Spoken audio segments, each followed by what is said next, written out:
হ্যাঁ, জানি, জানি। এই ব্লগটা আপলোড করতে অনেকটাই লেট হয়ে গেল। ১৪ই মে ছিল আমার জন্মদিন। রাত্রিবেলা ১২টার সময় তো মা-বাবাই খুব সুন্দর একটা সারপ্রাইজ দিয়েছিল, কিন্তু সেটা আমি আর রেকর্ড করতে ভুলে গেছি। তারপর একে, একে আমার সব কাছের মানুষেরা সবাই আমাকে কল করেছিল। Happy birthday to you, happy birthday to you, happy birthday dear Tiyasha, happy birthday to you. ধন্যবাদ, ধন্যবাদ।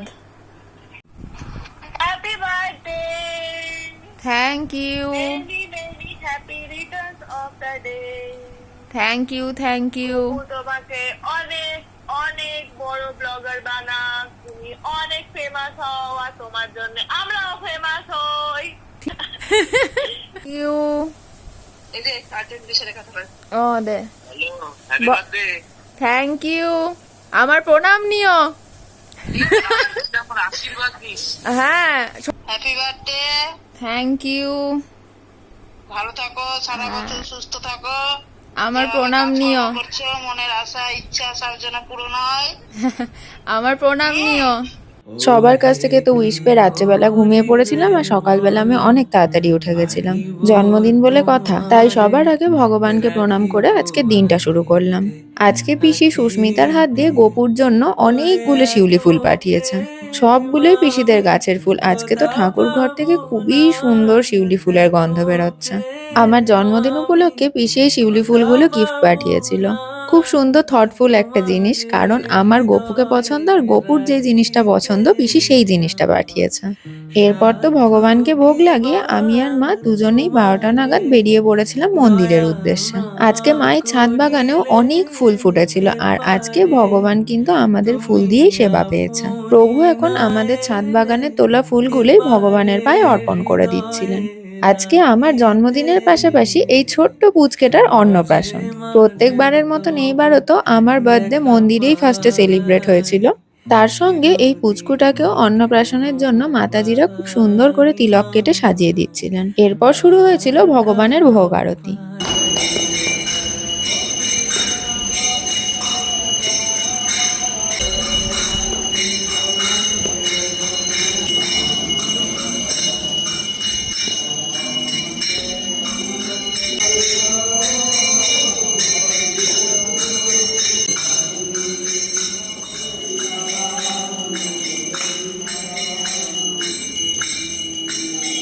দুপুরবেলা তো সবাই মন্দিরে যেতে পারেনি, তাই বাবাই আর বাকিদের জন্য মা প্রসাদ নিয়ে নিচ্ছিল। আর এরপরে শুরু হয়েছিল পুচকুটার অন্নপ্রাশনের অনুষ্ঠান।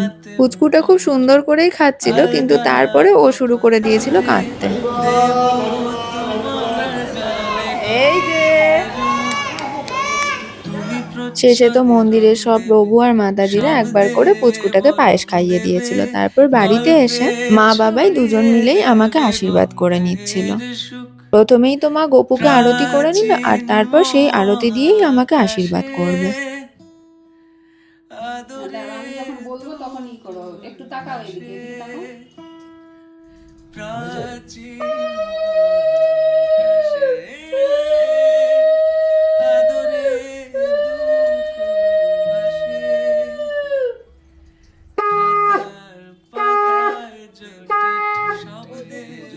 কপালে আর বুকে আর মাথায় এরম করে নিয়ে এরম করে দাও। এই রাখো রাখো, আচ্ছা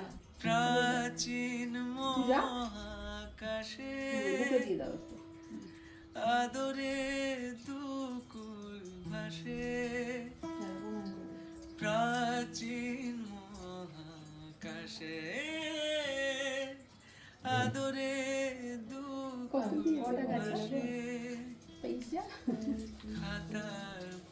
সেই ছোট্টবেলা থেকে দেখে আসছি জন্মদিনের দিন প্রথমে দাদু, তারপর ঠাকুমা, বাবাই, তারপর মা চারজনে আমাকে আশীর্বাদ করতো। জন্মদিনের আশীর্বাদে আমার ছোটর থেকে মেন অ্যাট্রাকশন হচ্ছে চকচকে ১০০ টাকার নোট। আগে তো আমাকে দাদু দিত, এখন বাবাই দেয়। নিজে যত ইনকাম করে নি না কেন, জন্মদিনের আশীর্বাদের সময় টাকা পাওয়ার আনন্দটা সবার থেকে আলাদা।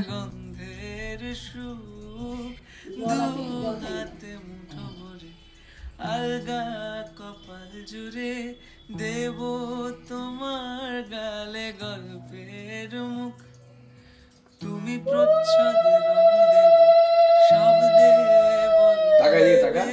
গল্পে ছড়িয়ে দেবে গন্ধের সুখ প্রাচীন মহাকাশে আদরে দুকুল ভাসে প্রাচীন মহাকাশে আদরে দুকুল ভাসে খাতার পাতায় জোটে ঠোঁটের সুখ দু হাতে মুঠো ভরে আলগা কপাল জুড়ে দেব তোমার গালে গল্পের মুখ তুমি প্রচ্ছদে রং দেবে শব্দে বরং দেবে গল্পে ছড়িয়ে দেবে গন্ধের সুখ প্রাচীন মহাকাশে। এরপর মা ভগবানের ভোগগুলো সুন্দর করে থালায় সাজিয়ে আমাকে প্রসাদ দিয়েছিল। এবার বলি মেনুতে কি কি ছিল। 7 রকম ভাজা, আলু পনিরের তরকারি, লাউয়ের তরকারি, এঁচোড়, চাটনি, ডাল আর 5 রকম মিষ্টি ছিল, ওটার আমি ভিডিও নিতে ভুলে গেছি। এরপর তো সন্ধ্যা 6টা নাগাদ আমি আর মা দুজন মিলে রেডি হয়ে চলে গেছিলাম শুভাঙ্গীর বাড়ি। ওখানেই সবাই এসেছিল আর এখানে সুস্মিতা আমাকে বলছে ও নাকি আমার থেকে কয়েক মাসের বড় দেখে আমাকে ওকে প্রণাম করতে হবে। 3-4 দিন আগে থেকেই দেখছিলাম শুভাঙ্গী আর সুস্মিতা দুজন মিলে গুজুর গুজুর ফুসুর ফুসুর করছে, কিন্তু আমাকে কিছু বলছে না। বাবা কাকু প্রণাম করতে দেয় না।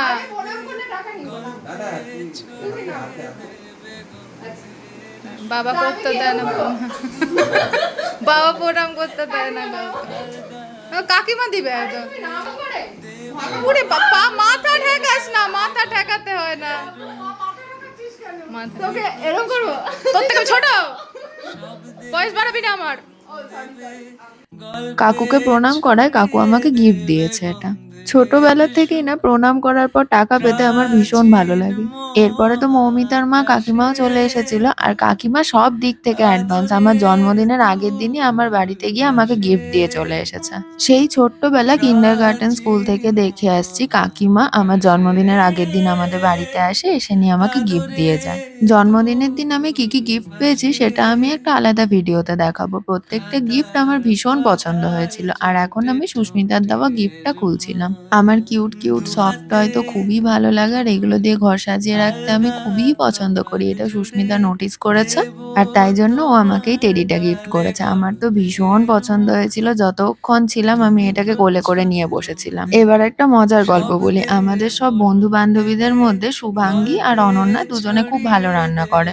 শুভাঙ্গীর বাড়িতে শুটের কাজে যেহেতু আমি মাঝে মাঝেই যাই, তাই শুভাঙ্গী আমার জন্য ভেজ যে কোনো একটা আইটেম খুব সুন্দর করে রান্না করে রাখে।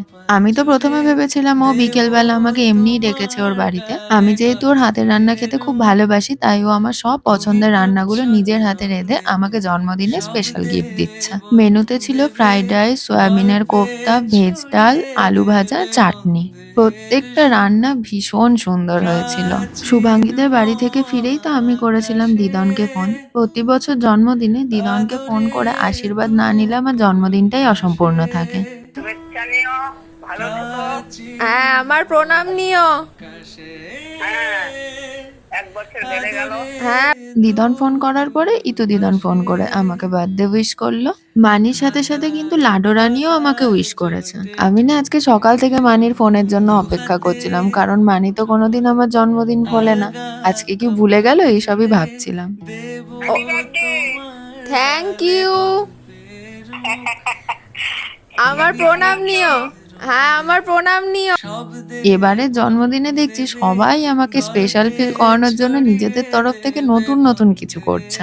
শুভাঙ্গীদের বাড়ি থেকে তো খেয়ে দিয়ে আমি বাড়ি ফিরে গেছিলাম। তারপর রাত্রিবেলা 11টা নাগাদ বাবাই বলে চল, তোর তো আজকে কেক কাটা হলো না, একটু বেরোয় গিয়ে আমরা কেক কেটে আসবো। আমি তো বাবাইকে বললাম আমার পেটে একটুকু জায়গা নেই। বাবাই বলছে আরে চল না যাই, তারপর দেখছি কি করা যায়। ছোটবেলা না কেক কাটাতে একটা আলাদাই আনন্দ ছিল। তখন তো এইসব স্পার্কেল ছিল না, কিন্তু মোমবাতি ছিল। ওটাকে ফু দিয়ে নেভানো, আর তার সাথে আমি ফু দেওয়ার আগে বন্ধুরা ফু দিয়ে দেবে, এটা নিয়ে বন্ধুদের সাথে ঝামেলা হওয়া, এই জিনিসগুলো না এখন আর নেই। আজকে আমরা অর্ডার করেছিলাম ভাত, পনির ভর্তা, ডাল ফ্রাই আর সঙ্গে ভেজ নান। এরপরে প্লিজ কেউ আর কমেন্ট করো না নানে ডিম থাকে, কারণ সেদিন বাবাই আমার জন্য স্পেশালি ভেজ নানটা অর্ডার করেছিল। আজকের দিনে তো আমি অনেক উইশেস পেয়েছি। ফেসবুক আর ইনস্টাগ্রামে তো আমি পার্সোনালি সবাইকে থ্যাংক ইউ রিপ্লাইও করতে পারিনি, তাই ভিডিওর মাধ্যমে সবাইকে বলে দিলাম থ্যাংক ইউ সো মাচ। আমার স্পেশাল দিনটাকে আরো বেশি স্পেশাল করার জন্য সবাইকে এগেইন থ্যাংক ইউ। পরিচিতরা ছাড়াও আমার সাবস্ক্রাইবার্স আর ফলোয়ার্স তারাও আমাকে এত সুন্দর ক্রিয়েটিভ ওয়েতে উইশ করেছো, তার জন্য সবাইকে থ্যাংক ইউ। তোমাদের কাছ থেকে এতটা ভালোবাসা পাবো আমি কোনোদিন এক্সপেক্টই করিনি। এভাবেই তোমরা সবাই আমার পাশে থেকো। আর এতটুকুতেই কিন্তু শেষ নয়, আমার বান্ধবীরা মিলে নেক্সট দিন আরো অনেক কিছু করেছিল। বাকিটা আসছে নেক্সট পার্টে। আজকের মতন টাটা, হরে কৃষ্ণা।